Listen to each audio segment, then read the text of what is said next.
mwaka 78-79 akiwa mwigizaji na mcheza drama, na yeye alikuwa ni Mwingereza.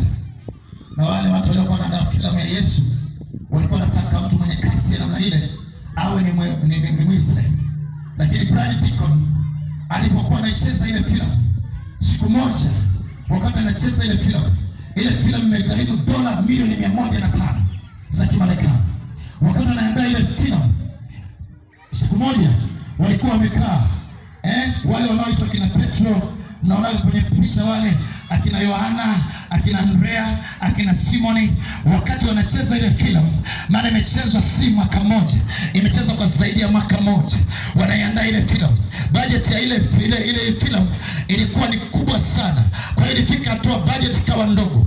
Wale waigizaji wakasema hapana, tumefika hatua familia zetu tumestelekeza na pesa tunayotulipa imekuwa ndogo, ni bora tuachane na hii kazi, mtafute wengine wamalizie kuigiza hii filamu, si tuendelee na mambo yetu.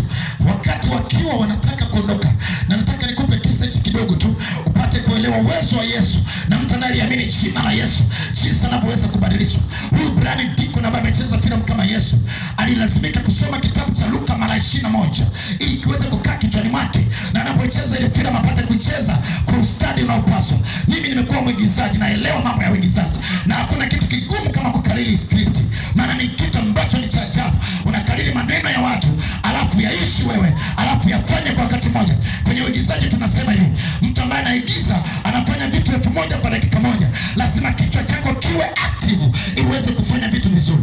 Sasa Brian Deacon wakati akiwa anasoma kitabu cha Luka mara 21, kwa hiyo alilazimika kukikalili ili kiwe kama sehemu yake, awe kama Yesu halisi, maana hakutaka kufanya kama kuigiza, alitaka kufanya kama anafanya kweli. Sasa wakati wale watu wanasema leo ndo tunavunja mkataba, kesho tunaondoka, tunakwenda kufanya mambo yetu kwenye familia zetu, usiku ule walikuwa wamelala ghorofa ya 11, wamepangishiwa kule na meneja wa ile filamu.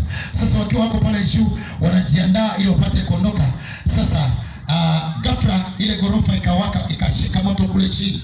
Watu wanaishi gorofani wataelewa, maisha ya gorofani sio mazuri sana, ni maisha ya mashaka sana. Hata ukisikia nyufa kidogo tu, hata ukisikia mtikisiko kidogo tunakuwa huna amani. Maana gorofa mimi sijawahi kuipenda, mimi ni mshamba sana. Maana naona kama gorofa inakuja kukuangukia. Kwa hiyo mimi ni mshamba.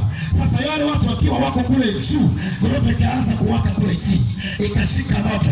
Utaenda wapi? Gorofa imeanza kuwaka kule chini. Sasa wakalazimika kuanza kutafuta kujiokoa. Wengine wanataka kujirusha. Huwezi kujirusha gorofa 11. Gorofa 11 ni gorofa ndefu sana.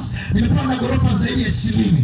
Ninajua umbali wa gorofa. Wakati mwingine nikiwa kule juu huwa sitaki kuangalia chini. Nataka nitembee shughuli biashara. Nataka nikiwa nimefumba macho kwa sababu naogopa mimi ni mshamba. Sema Mungu nisaidie. Sema Mungu nisaidie.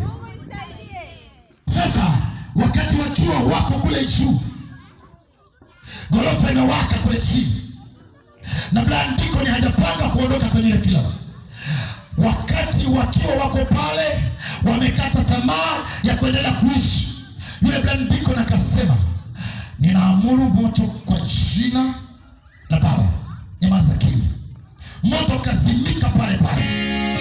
Baada ya moto kuzimika, wale watu waliokuwa wanacheza filamu ya Yesu pamoja na Brian Deacon wakaanza kurudisha mabegi yao ndani, wakiamini kwamba yule sio Brian, yule ni Yesu wa kweli wako naye. Kwa hiyo hawana haja ya kusubiri kulipa, kwa sababu wana Yesu. Bora wafanye kazi bure, kazi ishe. Huyo anayezima mpaka moto sio mtu wa kumchezea.